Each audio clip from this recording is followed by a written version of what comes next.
Les formules Notion te prennent la tête. Surtout depuis la mise à jour 2.0 où la liste des fonctions s'est allongée, j'ai préparé pour toi un assistant IA qui te permet de construire tes formules Notion sans te prendre la tête. OpenAI a sorti il y a quelques jours une fonctionnalité qui s'appelle les Custom GPTs.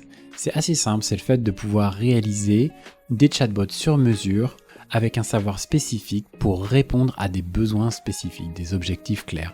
Et là, celui que j'ai préparé pour toi, c'est un chatbot qui va converser avec toi sur le besoin de ta formule, sur le contexte de ta base de données Notion, les propriétés qui sont présentes, et en quelques clics, tu peux obtenir la formule à copier-coller. Rentrons tout de suite dans le vif du sujet. Je vous partage mon écran où on peut voir ici Notion Formulas, ton assistant pour rédiger tes formules Notion 2.0 sans prise de tête. Donc, par rapport à ce chatbot, c'est comme ChatGPT, sauf que il va vraiment être en contexte des formules Notion. Il y a toujours le fait que il peut faire des erreurs, parce que c'est ChatGPT, mais là, vous allez voir, j'ai fait pas mal d'essais pendant ces 2 derniers jours pour vraiment affiner, pour plus qu'il se trompe. Ensuite, il y a toujours la confidentialité des données, ne donnez pas n'importe quoi à ChatGPT. Et par rapport au chatbot en lui-même, moi, je ne vois pas les conversations que vous passez, même si c'est moi qui les créé, les fichiers, tout ça, ça reste de votre côté, j'ai pas de vue là-dessus, donc soyez serein. Donc ici, j'ai mis des exemples pour vous montrer comment ça fonctionne. Ici, par exemple, on a, en fonction de la propriété date, donc dans une liste de tâches, de projets, créer une formule conditionnelle avec un panneau alerte deadline dépassé ou ajouter une deadline si effectivement il n'y a pas de deadline sur le projet. Donc il va vous demander s'il y a des éléments particuliers à affiner par rapport à ça, le nom des propriétés, pour voir si ça matche bien avec la vôtre, et il va vous rédiger la formule qui va être prête à copier-coller. Ça c'est vraiment top.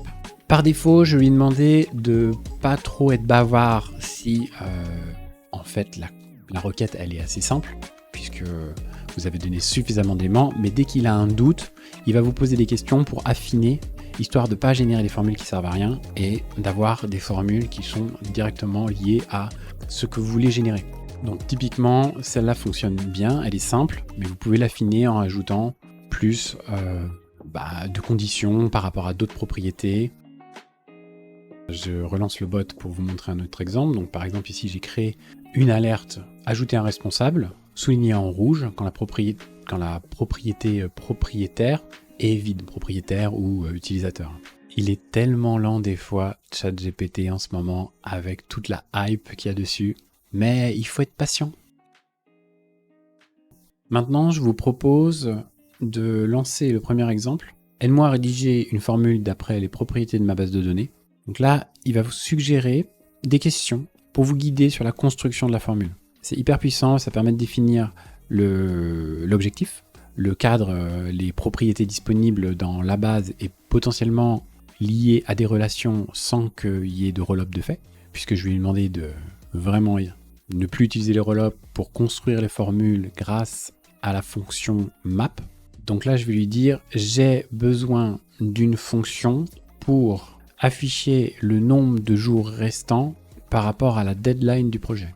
Là, il a créé une formule qui va permettre d'afficher le nombre de jours avant la deadline et d'afficher échéance passée si la deadline est dépassée, en vous expliquant le détail de la formule qu'il a créée par-dessous. Donc c'est bien, c'est pédagogique, c'est éducatif. Vous, au fur et à mesure d'utiliser l'outil, vous apprenez en même temps pourquoi il vous a écrit ça et pas juste vous pondre la formule toute faite. Les formules Notion, effectivement, on peut retrouver sur le site officiel de Notion la documentation qui va expliquer comment fonctionne l'éditeur de formules, quels sont les types de données qu'on peut utiliser, nombre, texte, date, personne, les booléens, les plages, les listes. Et on a aussi, pour les formules 2.0, la liste effectivement des opérateurs intégrés et de toutes les fonctionnalités avec des exemples.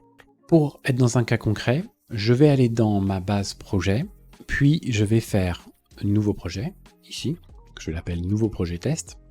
Et moi j'avais une problématique avant-hier, c'est que j'avais ici une formule qui faisait un concatenate, donc c'est-à-dire qui rassemblait les différentes alertes que j'avais créées une par une alerte pour le fait qu'il fallait ajouter des tâches, une alerte pour me dire qu'il fallait que j'ajoute un responsable et une alerte pour me dire qu'il fallait que j'ajoute une deadline ou que la deadline était dépassée.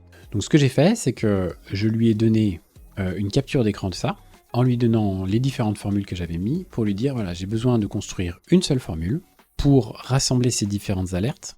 Donc comme vous voyez, il a créé des variables avec let pour les différentes, ce qui me permet en fait d'afficher les différentes alertes sous différentes lignes. Donc si j'enlève là effectivement propriétaire, il va m'afficher les 3 alertes, ce qui fait qu'aujourd'hui, j'ai plus besoin d'avoir toutes ces propriétés que je masquais, et je peux directement les supprimer comme cela. Donc vous allez voir, le process, il est vraiment assez simple. Maintenant, je vous propose de vous montrer un exemple dans ma base de données publication. Ici, j'ai un post qui est en cours de préparation sur Notion, pour préparer un script de vidéo YouTube. Donc, imaginons que là, j'ai un plan à respecter, ça va être les différentes parties de la vidéo, un peu le plan de la vidéo, et j'ai envie de lui demander de me créer une propriété juste pour compter, par exemple, le nombre de sections qu'il y a. Ça me permettrait d'avoir une visualisation, ça pourrait être n'importe quoi. Donc, ce que je vais faire, c'est que je vais faire une capture d'écran, ici.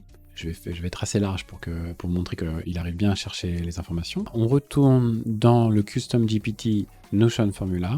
Je fais CTRL-V. J'aurais pu faire import ici pour utiliser le ChatGPT Vision.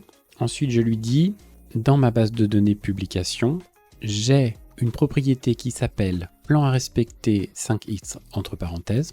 Et j'aimerais que tu comptes le nombre de titres qui sont présents et me sortir ça sous forme d'une formule simple. J'envoie, je valide. Donc là, on voit bien qu'il a bien trouvé la bonne formulation d'après l'analyse visuelle de mes propriétés en mettant bien plan à respecter 5x entre parenthèses. Et que là, il va calculer une longueur en faisant un split. Donc là, je vais faire copier. Je vais retourner dans ma base. Je vais donc ajouter une propriété en bas là, de type formule. Donc je vais l'appeler nombre de titre, voilà, du plan, et ensuite je vais faire dans modifier, je vais faire coller, et là ici on fait terminer et il nous sort bien 4 en chiffres. Donc voilà, c'est un exemple pour vous montrer que c'est vraiment assez puissant. Tu retrouveras en description le lien vers le chatbot.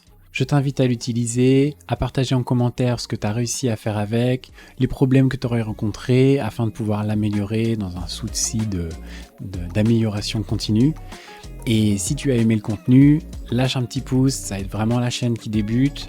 Abonne-toi pour ne pas rater les prochaines vidéos que je vais faire sur le sujet. D'ici là, je te souhaite une bonne journée. Ciao!